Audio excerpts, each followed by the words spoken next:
Salve, irmãos tricolores!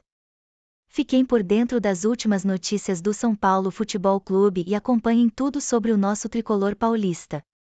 Se inscreva no canal e deixe o like. Mas, e eu acho que é perfeito, porque o São Paulo, nesse momento, é o anti-Corinthians, né? O São Paulo está dizendo para si mesmo que ele precisa ter um limite de gastos, e se ele tiver problemas técnicos e problemas de classificação, azar, ele tem esse limite para gastar. Dentro do São Paulo... meus amigos, diga. Só a ponderação que se faz é a seguinte: o receio que existe é que isto torne o São Paulo, nestes 4 anos, aposta que vai dar tudo muito certo, o São Paulo vai ser competitivo e vai pagar sua dívida, ou pelo menos a maior parte da dívida bancária. Mas o temor é, com o investimento das SAFs, o São Paulo pode passar um período em que, se as SAFs começam a dar muito certo, a distância pode se aprofundar. Mas tem que pagar a dívida. Tem que resolver o problema, e o São Paulo resolveu o seu problema dessa maneira. Então, o Lucas está dizendo o seguinte: o Cruzeiro tentou o FIDIC conseguir um aporte de 3 milhões. Foi fechado 3 meses depois, não tem ainda nada de inovador nisso. Não, mas a gente está exatamente falando que isso já foi feito por outros clubes, no caso o Palmeiras. Mas, a grosso modo, Marcelo, gente, eu acho que a coisa de inovação é a coisa da limitação de gastos do futebol. É isso que a gente está falando. O que vem depois, né? Exatamente. O que vem botar como depois. regra do fundo, né? A gente já viu muito clube tentar captar em fundo, ele tem razão quando ele fala isso. Agora, ele se propor a regras restritivas de governança, eu não lembro de nenhum ter feito, entendeu? Agora, veja, a criação do fundo não significa, a criação do projeto não significa que o dinheiro já está em caixa, que agora ele precisa ir ao mercado e vai depender, acho que tem duas coisas fundamentais. Primeiro, se der certo, o São Paulo vai ter novamente credibilidade. Esse é o primeiro ponto.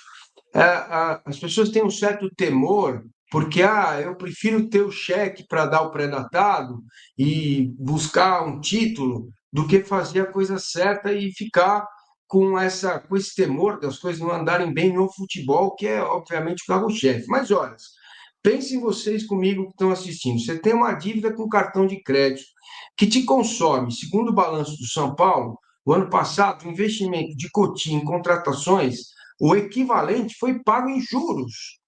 Ora, se você aumentar um pouquinho a sua receita, você vai ter um alívio financeiro brutal para investir no futebol. Então, não significa, na minha visão, se der certo, que o São Paulo vai ficar amarrado numa camisa de força.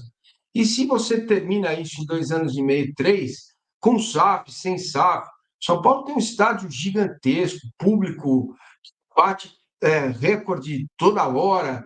Então, as coisas podem acontecer com tranquilidade nesse momento. Então, eu vejo com muito otimismo, acho que o São Paulo, sim, fez a coisa certa. Agora, o passo adiante é Rodrigo e PVC. Como é que o mercado viu isso? Porque não é fácil também você captar tanto dinheiro, né, para poder fazer o fundo andar, né?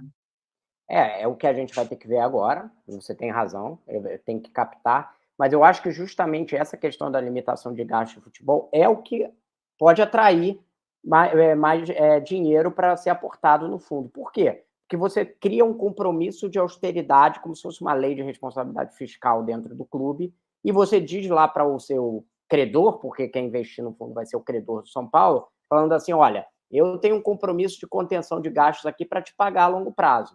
É diferente do que outros fundos foram feitos. Eu não sei se o nosso espectador que estava falando, se ele estava citando o fundo do Cruzeiro, se ele estava... O Cruzeiro fez um fundo de 50 milhões que era atrelado a direito de jogador. Também era registrado na CVM e tal, não sei o quê. Mas esse fundo era um funcionamento bem diferente. Eu acho que o que pode trazer credibilidade, e no São Paulo eu sei que já estão vendo desse jeito, é essa questão do compromisso do clube de ter uma contenção de gastos e dar superávit, ou seja, ele está estabelecendo regras de governança para mostrar para o credor dele que, olha, eu estou aqui com uma fórmula para te pagar a longo prazo. Perfeito, perfeito. PVC, você foi claro nessa questão. Agora, não há outro caminho, né, cara? Para os Claro. clubes que não há outro caminho. Eu acho que por isso que é muito marcante, muito importante o que está acontecendo. São Paulo, primeiro ano, 2025, você capta e vai para o mercado. Você vai para o mercado e capta. E o ano que vem você tem que fazer um processo. Então, São Paulo, o Departamento de Futebol de São Paulo diz. É claro que a gente tem, entre o discurso e a prática, tem uma distância que a gente vai ver efetivamente acontecer ou não acontecer em 25, mas o Departamento de Futebol de São Paulo diz que se prepara para esse momento há mais de 1 ano e meio, porque o processo vem caminhando com as conversas com a Galápagos Capital, que vai administrar o fundo, e o São Paulo vinha se adaptando a isso.